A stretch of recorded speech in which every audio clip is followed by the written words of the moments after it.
Hi everyone, this is my very first video blog from Vegas.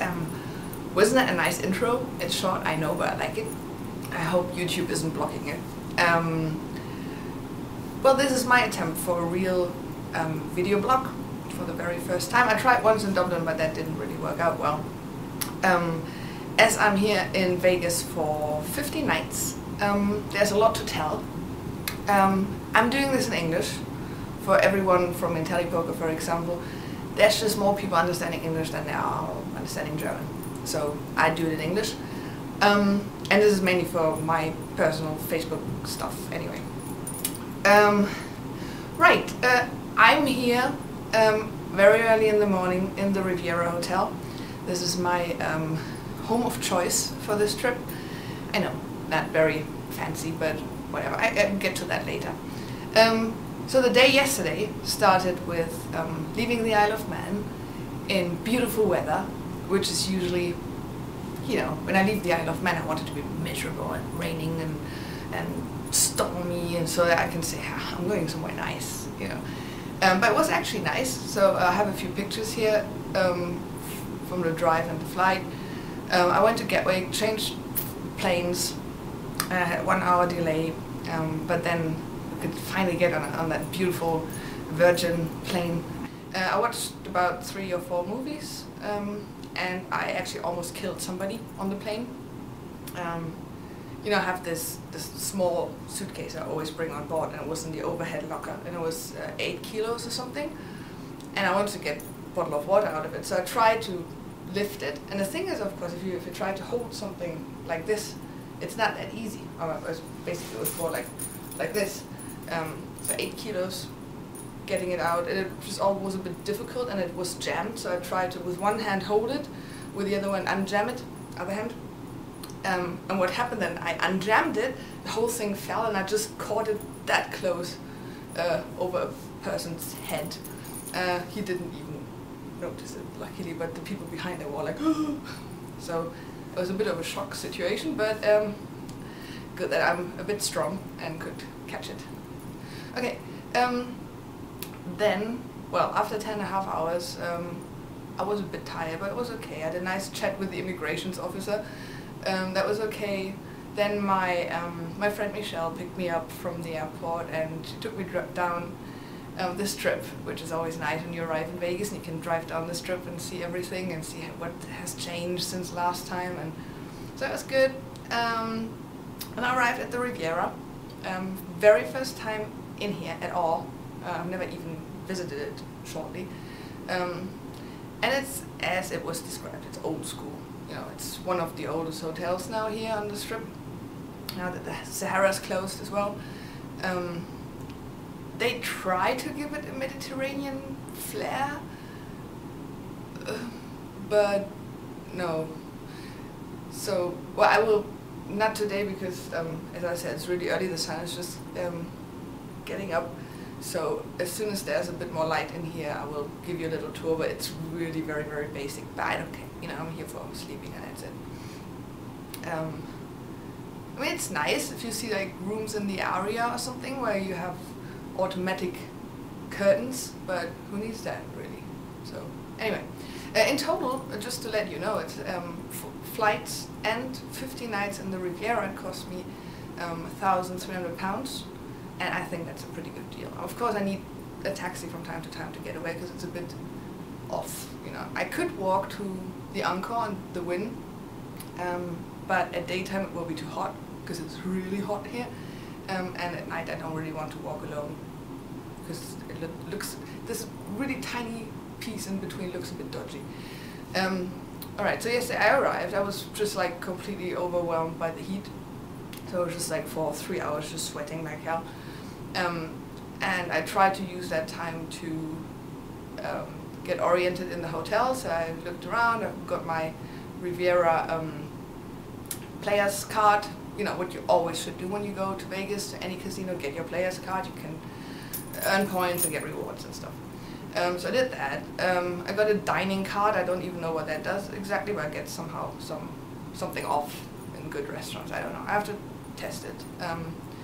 Then yeah, and actually they started the poker tournament at 7 in the Riviera, and I asked before, so how many people do you usually get? Yeah, 2 to 3 tables. And I was like, oh, all right, well, you know, it was a $50 tournament with an optional $20 add-on. Started with 7,000 chips, and the add-on was another 5,000, and it was, you know, the usual crapshoot structure with 20-minute blinds and almost doubling. So it was a normal thing. I got really tired on the way, you know, so finally I felt the jet lag, and I got really cold because I was tired. So my concentration lagged a bit, but then I got aces, and I could make a really nice double up, and I had like a third of all the chips at the table, and I thought, yeah, I'm winning this, my first poker tournament. And then you know, the key hand was basically, everybody folded around. It was just, I think, 7 people left. Blinds were 400, 800 with 100 ante, and I was in the small blind. Everybody folded around. I just looked, found an ace, pushed, because the guy next to me only had like 15 big blinds. I had about 30, and he woke up with kings. So I lost half my stack there, but I was still alright. Then I blinded down a bit. Found with 10 big blinds, ace king, pushed, 7s, flip, lost, out. That was it. No, but again, I don't think I've done anything wrong, so that's the best. Then I went to the craps table, because I like craps, and I tried that a bit, but didn't go that well. And then it was already 9:30, and I got really tired. Went to bed, I guess fell asleep at 10 or 10:30. And woke up at 2:30 and tried to sleep for another hour, but now I'm up and running since 3:30. Now it's 6 o'clock. That's slowly getting morning in Vegas. Yeah, I'll show you everything later. You know, it's not really a nice view anyway. So, but the room and the view, and I try, because that's actually quite good. I got a room right next to the elevator, so I get out and I'm right here. So that's good. Okay, I really think that's it for now. In general, this is a holiday, you know. I mainly want to really relax and do nice stuff at the pool and party and play some poker. But I have to show you that one. You know, people who know me know that I'm a very organized person. I like organizing stuff. And as there is no proper iPhone app or something for tournaments that are on in Vegas, what I usually do every time I do a poker trip, Vegas, Atlantic City, Dublin, whatever, I always make a big plan for every day with all the tournaments that are on. Yes, it's crazy, I know. So this is how that looks like. This is week number 1. This was yesterday, this is today. So I can, you know, I can check what tournament is on, play it, and if I bust, I can check where's the next one. And I love this. And usually people that travel with me are already waiting for me to do this. People that don't know me go like, she's nuts. Yeah. But after a while, everybody starts appreciating it and asking me where's the next tournament. So as silly as this is, and as German as it is, I'm sorry, I like it. So yeah, this is my little tournament plan. Because I knew I would be up very early, I didn't think it would be that early. I thought I want to try to play the $75 satellites in Rio. I don't really plan to play a WSOP event, but if I qualify, why not? Yeah. So yeah. Well, and there. The camera just cut me off because it only records 10 minutes.